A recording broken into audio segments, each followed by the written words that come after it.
आप ये देखिए कि क्या गृह मंत्री अमित शाह ने डॉक्टर भीमराव अंबेडकर का वाकई में अपमान किया है, और यह आरोप विपक्षी दलों के नेता लगा रहे हैं। उनका कहना है कि राज्यसभा में संविधान पर चर्चा के दौरान गृह मंत्री अमित शाह ने डॉक्टर भीमराव अंबेडकर के खिलाफ एक विवादित टिप्पणी की है और इसके लिए उन्हें अपना इस्तीफा देना चाहिए, यह मांग की जा रही है।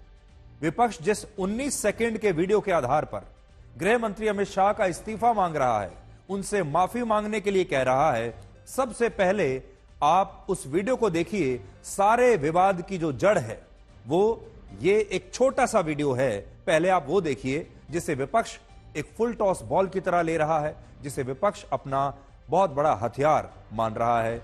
ये रहा वो वीडियो। मान्यवर, अभी एक फैशन होगा है अंबेडकर अंबेडकर अंबेडकर अंबेडकर अंबेडकर अंबेडकर। इतना नाम अगर भगवान का लेते तो 7 जन्मों तक स्वर्ग मिल जाता। अच्छी बात है ना? सुनिए तो, सुनिए ना। मान्यवर, अभी एक फैशन होगा है अंबेडकर अंबेडकर अंबेडकर अंबेडकर अंबेडकर अंबेडकर। इतना नाम अगर भगवान का लेते तो 7 जन्मों तक स्वर्ग मिल जाता। अच्छी बात है ना? सुनिए तो, सुनिए ना। विपक्षी नेता इस वीडियो को दिखाकर यह कह रहे हैं कि अगर भारत का संविधान एक ग्रंथ है तो डॉक्टर अंबेडकर एक भगवान है, और गृह मंत्री अमित शाह ने उनके भगवान का अपमान किया है। इस मुद्दे पर आज राज्यसभा में काफी हंगामा हुआ है और राहुल गांधी, प्रियंका गांधी वाड्रा और कांग्रेस पार्टी के सांसदों ने डॉक्टर अंबेडकर की तस्वीरें दिखाकर गृह मंत्री अमित शाह से उनका इस्तीफा मांगा। तो आज की ये तस्वीरें हैं। आज विपक्ष के बड़े बड़े नेताओं के हाथ में डॉक्टर अंबेडकर की तस्वीरें आप देख सकते हैं। राहुल गांधी ने सोशल मीडिया पर यह लिखा कि मनुस्मृति मानने वालों को अंबेडकर जी से तकलीफ होना स्वाभाविक है, और अरविंद केजरीवाल ने भी इसे एक बड़ा राजनीतिक मुद्दा बना दिया है और उन्होंने दिल्ली में इसके खिलाफ विरोध प्रदर्शन किया। आप आज उनका भी यह बयान सुनिए। मान्यवर, अभी एक फैशन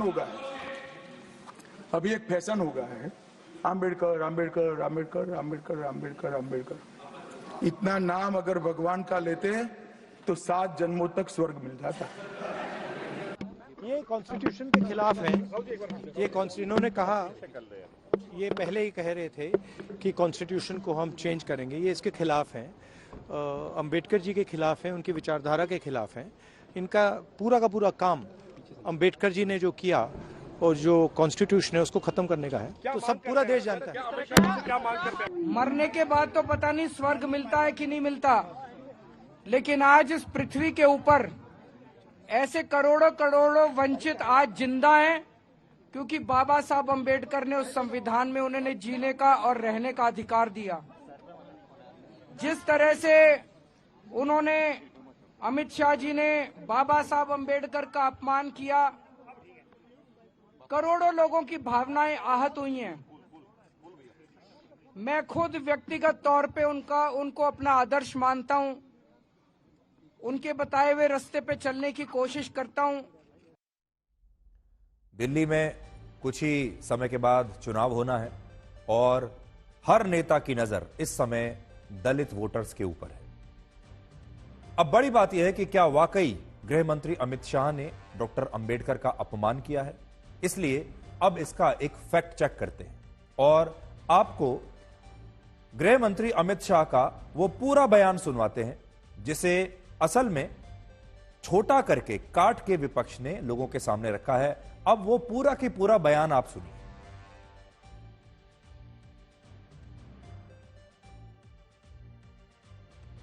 मेरी पूरी बात बहुत स्पष्टता के साथ, कोई कंफ्यूजन के बगैर राज्यसभा के रिकॉर्ड पर है। जिन्होंने जब तक सत्ता पर रहे आरक्षण के सिद्धांतों की धज्जियां उड़ाई, वो लोग आज। मान्यवर, अभी एक फैशन होगा है अंबेडकर अंबेडकर अंबेडकर अंबेडकर अंबेडकर अंबेडकर। इतना नाम अगर भगवान का लेते तो 7 जन्मों तक स्वर्ग मिल जाता। अच्छी बात है ना? सुनिए तो, सुनिए ना, आप सुनिए ना, मैं बताता हूं। हमें तो आनंद है कि अंबेडकर का नाम लेते हैं। अंबेडकर का नाम अभी 100 बार ज्यादा लो, परंतु साच अर्थ में अंबेडकर जी के प्रति आपका भाव क्या है ये मैं बताता हूं। मान्यवर, अंबेडकर जी को देश की पहली कैबिनेट से इस्तीफा क्यों दे दिया? अंबेडकर जी ने कई बार कहा कि अनुसूचित जातियों और जनजातियों से हुए व्यवहार से मैं असंतुष्ट हूं। सरकार की विदेश नीति से मैं असहमत हूं और आर्टिकल 370 से मैं असहमत हूं। इसलिए वो छोड़ना चाहते थे। उनको आश्वासन दिया गया, आश्वासन पूरा नहीं हुआ। उन्होंने इग्नोरेंस के चलते इस्तीफा दे दिया। और एक श्री BC रॉय ने पत्र लिखा कि अंबेडकर और राजाजी जैसे दो महानुभाव मंत्रिमंडल छोड़ेंगे तो क्या होगा। तो नेहरू जी ने उनको जवाब में लिखा है, राजाजी के जाने से तो थोड़ा बहुत नुकसान होगा, अंबेडकर के जाने से मंत्रिमंडल कमजोर नहीं होता है। मान्यवर, ये विचार जो खड़गे जी कह रहे हैं ना, क्या आपत्ति है? जिसका विरोध करते हो उसका वोट के लिए नाम देना है, कितना उचित है? क्योंकि अब अंबेडकर जी को मानने वाले पर्याप्त संख्या में आ गए हैं, इसलिए आप अंबेडकर अंबेडकर कर रहे हो। मान्यवर, मुंबई के मेयर ने एक पत्र लिखा था कि मऊ में अंबेडकर जी का स्मारक बनाना चाहिए। मऊ में जो अंबेडकर जी का जन्म स्थान था, सुझाव लिखा। उन्होंने कहा आमतौर पर स्मारक निजी पहल से बनाने चाहिए।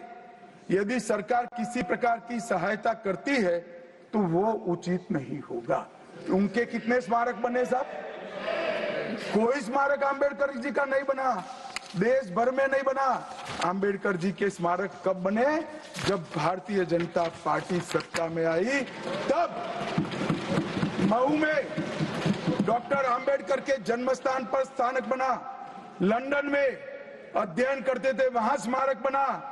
नागपुर में शिक्षा दीक्षावलित वहां बना। दिल्ली में महापरिनिर्वाण स्थल पर बना, और मुंबई में चैत्य भूमि में भी बन रहा है। हमने 5 तीर्थ बनाए महामानव। तो दोनों बयान हमने आपको दिखाए। एक छोटा वाला बयान जिसमें विपक्ष ये कहने की कोशिश कर रहा है कि डॉक्टर अंबेडकर का अपमान किया गया है, उनका मजाक उड़ाया गया है, और फिर पूरा बयान दोनों आपने देख लिए, और अब यह फैसला देश की जनता को करना चाहिए। राहुल गांधी लोकसभा चुनाव से ही यही साबित करने में लगे हैं कि भारत का संविधान खतरे में है, और अब अगर वो ये साबित कर देते हैं कि बीजेपी इस संविधान की रचना करने वाले डॉक्टर अंबेडकर का भी सम्मान नहीं करती, तो उनके लिए यह राजनीतिक रूप से एक बहुत बड़ी जीत होगी। और यही कारण है कि बीजेपी इस मुद्दे पर आक्रामक होकर विपक्ष के सभी आरोपों का तुरंत जवाब दे रही है। देखिए, इससे पहले की भूमिका को आपको समझना पड़ेगा। जब लोकसभा के चुनाव हो रहे थे, तब कांग्रेस ने और विपक्ष ने एक ऐसा माहौल बनाया कि बीजेपी 400 सीट इसलिए मांग रही है क्योंकि इसके बाद वो संविधान को बदल देगी। और ये माहौल एक बन गया, एक अफवाह चारों तरफ फैल गई, जिसका चुनाव में बीजेपी को नुकसान हुआ। और बीजेपी ये बात जानती है, जबकि बीजेपी ने ये कभी नहीं कहा था कि वो संविधान को बदलने वाली है। और अब बिल्कुल उसी तरह की बात हो रही है कि अब वैसे ही पूरे देश में एक माहौल बना दिया जाए कि पहले तो संविधान खतरे में था, और अब बीजेपी संविधान की रचना करने वाले डॉक्टर अंबेडकर की भी इज्जत नहीं करती। इसलिए बीजेपी इसे बहुत गंभीरता से ले रही है, और वो ये चाह रही है कि ये जो चिंगारी है, इससे पहले कि ये आग बन जाए, उसे पहले ही बुझा दिया जाए, और बीजेपी तुरंत बिना समय बर्बाद किए डैमेज कंट्रोल पर आ गई। और इसीलिए आज प्रधानमंत्री मोदी ने खुद सोशल मीडिया पर इस मुद्दे को लेकर 355 शब्दों का एक पोस्ट लिखा, एक के बाद एक 6 पोस्ट किए एक्स पर। और उन्होंने लिखा कि कांग्रेस अब डॉक्टर अंबेडकर पर नाटक कर रही है। पंडित नेहरू ने चुनाव में डॉक्टर अंबेडकर के खिलाफ प्रचार किया था, उन्हें भारत रत्न देने से कांग्रेस ने इनकार किया था, और दलितों पर सबसे ज्यादा नरसंहार कांग्रेस के शासनकाल में ही हुए हैं। ये प्रधानमंत्री मोदी ने आज लिखा, और उन्होंने गृह मंत्री अमित शाह का पूरा बचाव किया। यह बहुत बड़ी बात है कि एक विवाद हो और इस विवाद के कुछ घंटों के बाद ही प्रधानमंत्री मोदी खुद इस पर ट्वीट करें, इस पर सोशल मीडिया पर इतना बड़ा पोस्ट लिखें। ऐसा बहुत कम हुआ है जब खुद गृह मंत्री अमित शाह ने आरोपों का जवाब देने के लिए खुद सेम डे, पहले ही दिन प्रेस कॉन्फ्रेंस की हो। और आज उन्होंने कांग्रेस पार्टी पर देश में झूठ फैलाने का आरोप लगाया, तो आज प्रधानमंत्री मोदी ने तुरंत इस पर सबसे पहले सोशल मीडिया पर लिखा। उसके बाद शाम होते होते गृह मंत्री अमित शाह बीजेपी अध्यक्ष जेपी नड्डा के साथ और अपने मंत्री परिषद के और 2 सीनियर मंत्रियों के साथ, अश्विनी वैष्णव के साथ और किरण रिजिजू के साथ, खुद प्रेस कॉन्फ्रेंस करने के लिए आए और उन्होंने सारे आरोपों का जवाब दिया और फिर देश के सामने अपना स्पष्टीकरण दिया। मेरी पूरी बात बहुत स्पष्टता के साथ, कोई कंफ्यूजन के बगैर राज्यसभा के रिकॉर्ड पर है। जिन्होंने जब तक सत्ता पर रहे आरक्षण के सिद्धांतों की धज्जियां उड़ाई, वो लोग आज बाबा साहेब आंबेडकर के नाम पे भ्रांति फैलाना चाहते हैं। तब फिर से एक बार चिर परिचित अपनी पुरानी नीति पर कांग्रेस आई है और उन्होंने मेरे बयान को तोड़ मरोड़ कर आधा ही दिखाकर जनता के सामने रखना और भ्रांति फैलाने का प्रयास किया है।